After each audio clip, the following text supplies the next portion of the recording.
شحال من مرة فقتي في الصباح وقلتي اليوم غنبدل حياتي، وفي الليل لقيتي راسك راجعة لنفس العادات القديمة؟ كتحسي براسك بحال يلا كدوري في واحد الدوامة ما كتساليش. المشكل ماشي حيت انتي ضعيفة ولا حيت ما عندكش الإرادة، المشكل هو أنك فاهمة الانضباط غلط. اليوم غنعطيك الساروت باش تخرجي من هاد الدوامة بمرة. اليوم غادي نهضروا على الانضباط، ولكن ماشي داك الانضباط ديال العسكر والدقان والزير. غنهضروا على الانضباط بلمسة أنثوية ذكية اللي غتخليك توصلي لأهدافك بلا ما تحسي براسك كتعذبي. أول حاجة خاصك تدخليها لراسك مزيان، نساي عليا ديك الفكرة ديال أنا معكازة. ما كايناش شي وحدة معكازة بالفطرة، كاين غير وحدة مازال ما لقاتش السيستم اللي يخدم مع الدماغ ديالها.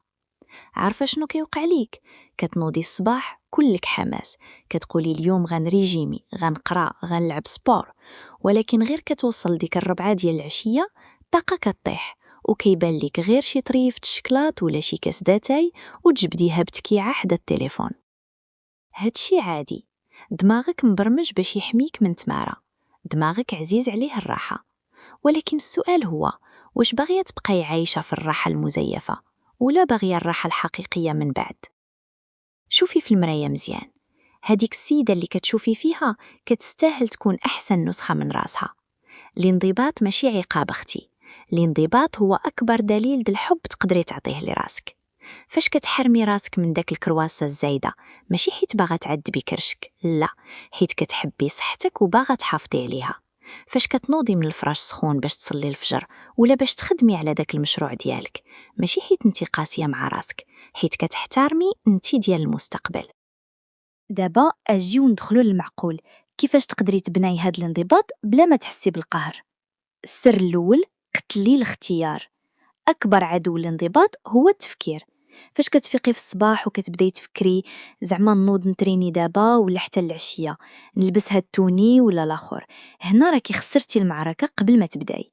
الطاقه ديالك محدوده، الا ضيعتيها في الاختيارات التافهه في الصباح ما غيشيط لك والو للقرارات المهمه في النهار. عارفه شنو ديري؟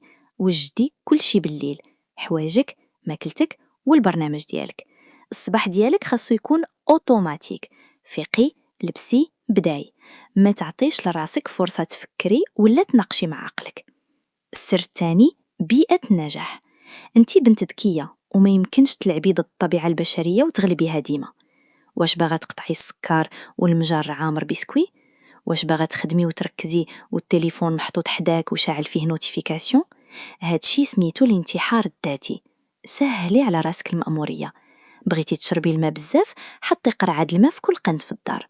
بغيتي تقري كتاب، حطيه فوق المخدة باش فاش تجي تنعسي تلاقاي معاه هو الأول. خلي العادات الزوينة سهلة وباينة، والعادات الخايبة صعيبة ومخبية.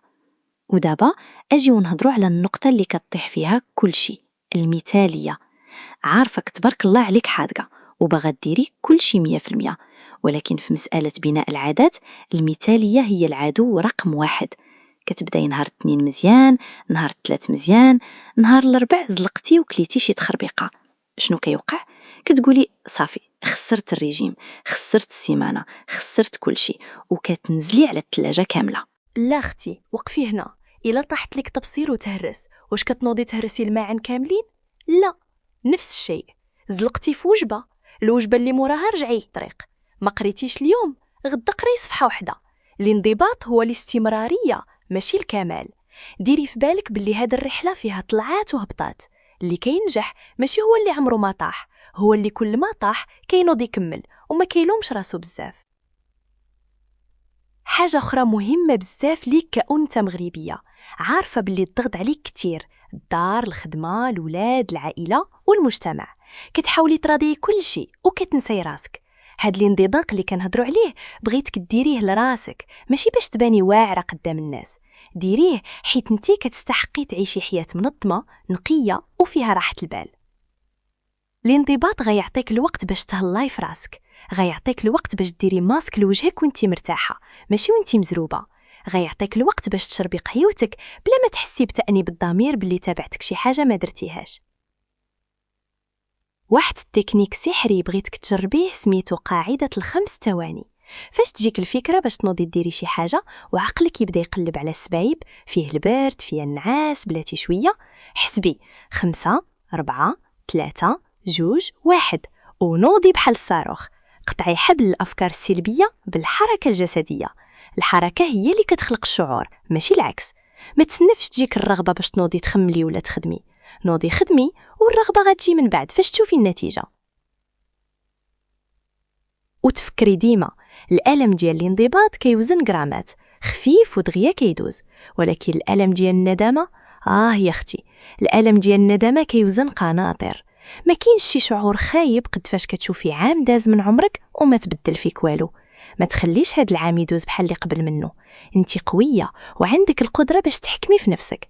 زمطي ديك النفس الأمارة بالسوء وكوني لا اللوم ولا قرارتك. خلاصة القول، الانضباط ماشي هو تقتلي المشاعر ديالك، هو توجهيها فين ينفعك. بداي اليوم، وخا غير بحاجة صغيرة. رتبي ناموسيتك فاش تفيقي، شربي كاس الماء قبل القهوة، قراي 10 دقايق بدل ما تسكرولي في التيك توك. خطوة صغيرة كل نهار كتعطي مسافة كبيرة في العام. وصلنا لنهاية الحلقة، كنتمنى تكوني حسيتي بهاد الهضرة وتكون وصلات لقلبك وعقلك.